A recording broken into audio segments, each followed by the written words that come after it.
Oh, what's this? It's my biggest fan. Whey.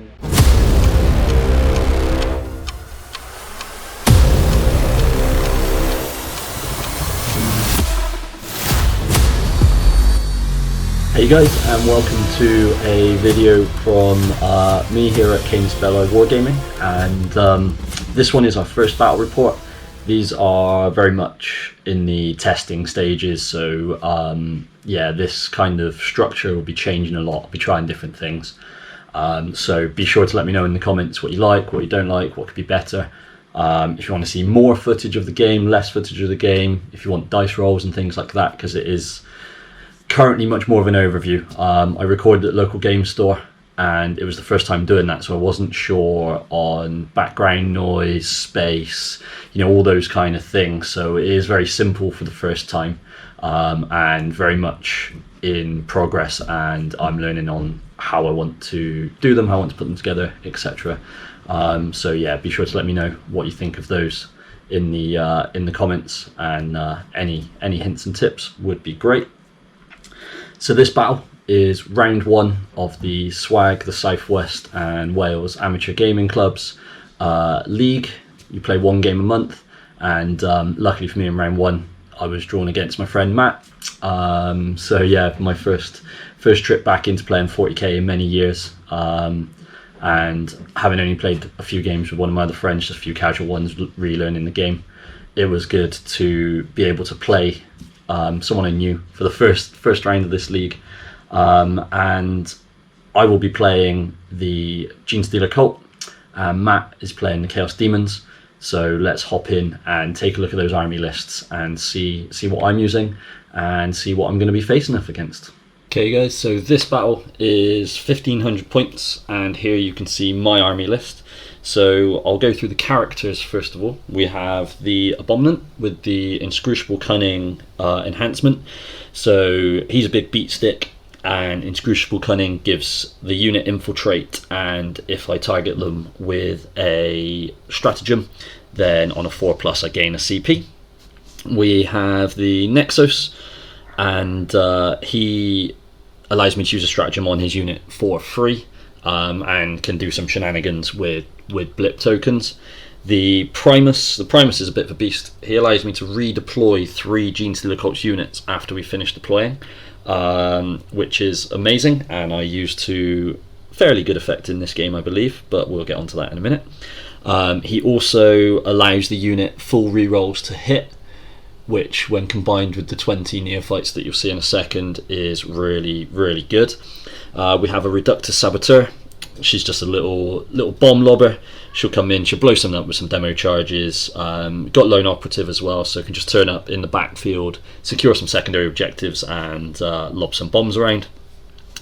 We have 2 units of 5 Acolyte Hybrids with 2 demolition charges in each. These guys also just deep strike in, blow somebody up, and generally have a good time. The 20 blob of Neophyte Hybrids, 4 Seismic Cannons, 4 Webbers. These guys put out a surprising amount of hurt, and they're a big effort to get rid of as well. These guys have both the Nexus and the Primus in the unit with them, so they're getting free stratagems played on them and full rerolls. Yeah, they get a bit ridiculous. Then we have 10 Aberrants. These things are an absolute brick house. They're attached with the Abominant, obviously, and so they can infiltrate. Combined with the Primus's redeploy means I can deploy them first in infiltrate, string them across the middle of the board and screen out any opponent's infiltrators, and then just redeploy them to where I actually want them. Then we have the 10 Atalan Jackals, the 8 Jackals and the 2 quads. All power weapons, obviously. 2 grenade launchers and 2 incinerators on the quads. This is the first time I've used these guys since the rules changed, so their ability is once per round and without an alphas. So we will see how that goes. And then for our Brood Brothers, we have a Leman Russ Eradicator with 3 Heavy Flamers, a Heavy Stubber and a Hunter Killer Missile. And we have a Tank Commander. I know I can't use any orders with him, don't worry, I won't be cheating in that way, but I've got him for his Shoot on Death ability in the hopes of just taking someone else down with me when he goes. And he's in a Demolisher with 3 Heavy Flamers, a Heavy Stubber, and a Hunter Killer Missile. So the reason I've gone for Heavy Flamers on those is for Overwatch purposes, in case of any Deep Strike shenanigans from demons. Obviously, they're not going to do too much to the Great Unclean Ones, but if the Plague Bearers decide to Deep Strike, or the Nurglings or something, they can just delete them when they appear. But yeah, we'll see how they go. I'm feeling pretty good about this list. We have good options for secondaries. We've got only 1 lone operative. I'll probably put more in future, but we got the 2 Acolyte hybrid bombs. Those are going to come in and demo charge stuff. We got the Neophyte hybrids. They're just going to murder something. I'm pretty confident they can take big chunks out of a Great Unclean One when they come in, when they kind of return to the shadows and then deep strike back in with all the stratagems used on them. The Aberrants are just going to be a block. They're just going to get in the way, hopefully murder some demons as well. The Jackals, we're going to try and melt some people early with their ability. Obviously that isn't as powerful as it was, so we'll see how much that's actually adjusted it. And then the 2 tanks are there just to kind of burn any smaller units and put lots of shots into the big guys, and just kind of sit on objectives in my own deployment zone and just hold that area down. So let's jump into the demon list. And here we can see Matt's very beautiful Nurgle demon army, and very scary looking. We've got 3 Great Unclean Ones here. So we have one with the Bile Blade and the bell and the Endless Gift enhancement. He's going to be ringing that bell, puking on people, and yeah, just trying to murder lots of cultists, I guess. We have a Great Unclean One with the Bile Sword and Flail. He's also going to be vomiting on people. Then the 3rd one is Rotigus, and he is the Warlord. Yeah, we'll see what he can bring.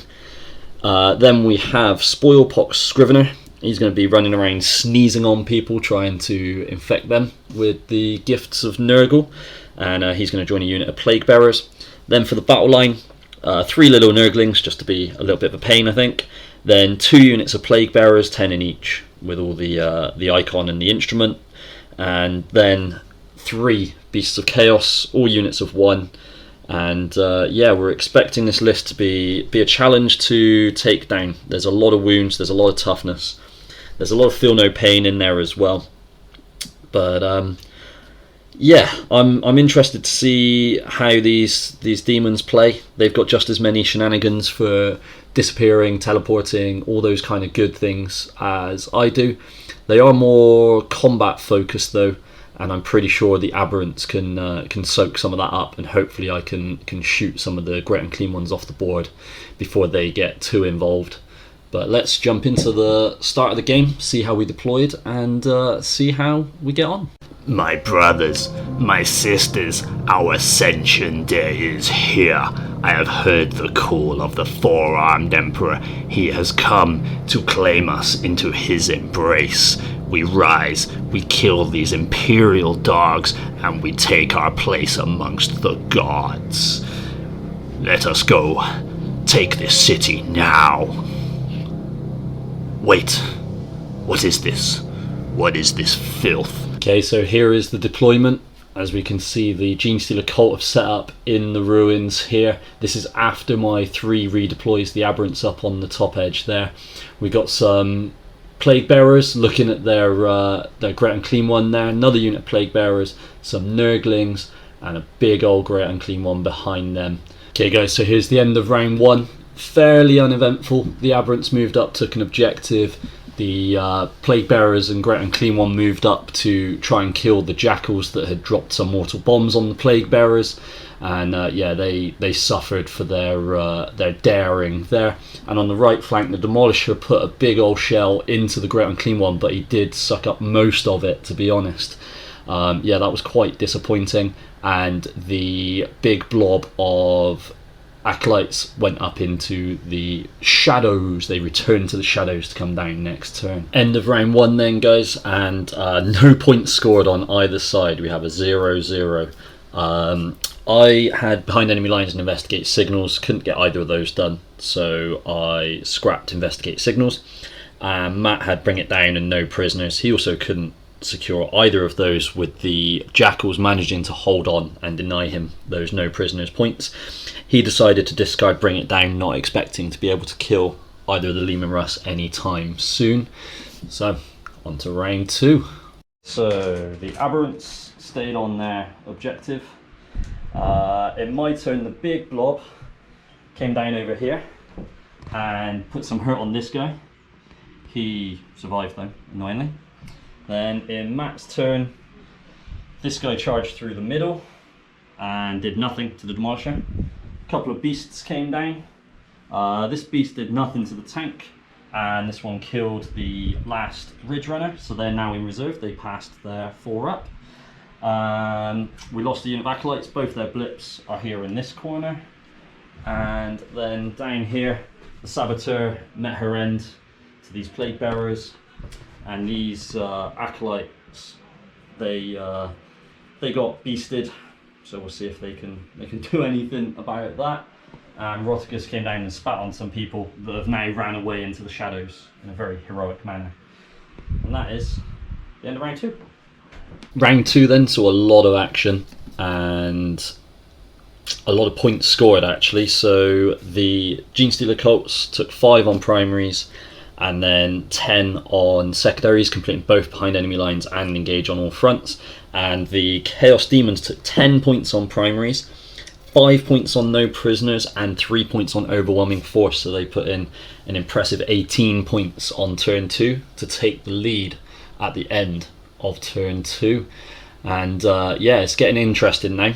It's finely balanced. We're about to start our kind of sneaky manoeuvring now, both of us planning our next phase of the game to try and top all the points in our advantage. So end of turn 3, old Rotigus here got rid of the blips in this corner. This slapfest of uselessness is continuing. The aberrants have got involved and started doing a whole bunch of damage here. This demolisher is currently taking on 2 great unclean ones and not doing too bad in fairness. And then the beast here nearly got laid low by the Primus, but he regenerated all of his wounds and they are very sad about that. And that's the end of round 3, sorry. Round 3 then was a big round in terms of kind of taking the lead in this game. The Genestealer Cults getting a real haul of points, 10 points for the primary, 4 points for no prisoners, and 8 points for capturing the enemy outpost. The Saboteur coming in clutch there to just appear on the enemy objective, which they drifted a little bit too far away from to counter her doing that. And the Demons in their turn, they didn't have such a great time. They did get 10 primary points, but they managed no secondaries, so just the 10 for primaries to drop 37 to 28 behind. A big turn 4 coming up. Okay, so round 4, not too much happened from the Genestealers other than these guys killed the plague bearers. In the Demon's turn, Rotigus teleports from over there to over here, then failed his charge into these guys. The Bikers managed to kind of deploy down here, using their return from the shadows, whatever it's called. Shenanigans, the Genestealer Cult shenanigans. These guys finally managed to put a hole big enough in the demolisher, and this continues, even though neither of us are really killing each other anytime soon. So after that big swing in round 3, the Genestealer Cults were feeling quite confident. The Demons needed a hell of a turn 4 to bring something in. However, Nurgle had got distracted. They'd given up on those objectives. They decided the time now was for fun. So no primaries scored. They had Investigate, Signals and Cleanse. Nurgle isn't interested in signals or cleansing. Nurgle's just interested in making new friends. So that's what the Demons went about doing, making some new friends with their Genestealer Cult buddies. The Genestealer Cults, they managed to score the full 10 primary points and then secure No Man's Land as well for 2 points to take a very commanding 49 to 28 victory points at that point in the game. Yeah, this is all but over now. The last turn to come, there's not too much to do, and we actually didn't play through the last turn. We just talked through it a little bit because there was no way for the Demons to come back at this point. So we will look at turn 5, but we all know the result now. Okay, so having finished the game, we talked through the last turn because it's getting late and there wasn't too many things to do. The combination of the Jackals killed one of the Great Unclean Ones, and then the Aberrants and Abominant just flew in and hammered the other one for a super take it down. Literally. This continued pointlessly. And then over here, Rottagus teleported in to eat some guys. He gobbled them up. And yeah, that's going to call it there. It's a win to the Genestealer Cult. And with that, then, we have confirmation victory for the Genestealer Cults. That round 3 really swung the game in their favour, and in the end, the Nurgle demons decided they wanted to make some friends and have some fun and stuff all those objective things. So it was a resounding 82-33 victory for that one for the Genestealer Cults, and yeah, that was a great game, real good fun. It could have gone either way, but the Aberrants getting involved in the middle, they just started murdering stuff. I should have put them in the middle from the start, I think, but I was maybe a little bit too cautious with them. And yeah, I was too gung-ho with the Jackals, and to let the 2 blips get destroyed early game, that was a bit silly of me. I definitely put myself in jeopardy turn 2, but turn 3 just went entirely my way. And yeah, that was a great game. Matt was a great opponent. We had lots of fun, lots of shenanigans, teleporting around, messing about with all those kind of fun things. And yeah, Genestealer Cults are pretty good, it seems. They have real options to play any objective, and can be very killy as well. And you can obviously never get rid of them because they just keep coming back. So yeah, great game. Great to start the league off with a win. I'm not fully painted, unfortunately. There's a bonus point for being fully painted, so I don't get a bonus point. So I won't be top of the league after my 1 win, but we are the first games complete, so I guess for now I am. Yes, victory. So yeah, we'll jump into the outros and recaps and stuff like that. Yes, yes, yes, my brothers and sisters. The Imperial scum corrupted even though they were are now cleared from this planet. Victory is ours, and the star gods come for us. Feel their embrace. Feel your victory. Okay guys, that will do it for this video. So thank you very much for watching, and I hope you enjoyed the battle report and the style I've gone for. Obviously, as I said at the start, it will be changing, but yeah, keep an eye on the channel for that. Do all the good stuff, to like, comment, subscribe, let me know what you like, what you don't, what you want to see more of, and hopefully if you check me out on Instagram as well, you can see my hobby progress, see me get them painted up in time for round 2. And yeah, we got 1 game a month of this, so I'll definitely be doing a battle report for each of the Swag League games. My next game will be coming up in September. I haven't organised that yet because it's only early August, but once that's played and battled, we will have a battle report for that. And we may even do we have to swap our lists before the game, so I may do a list assessment before the game next time, with a little bit more time to plan and everything. So keep an eye out for that and all the other good stuff. Thank you very much for watching, and we'll see you next time.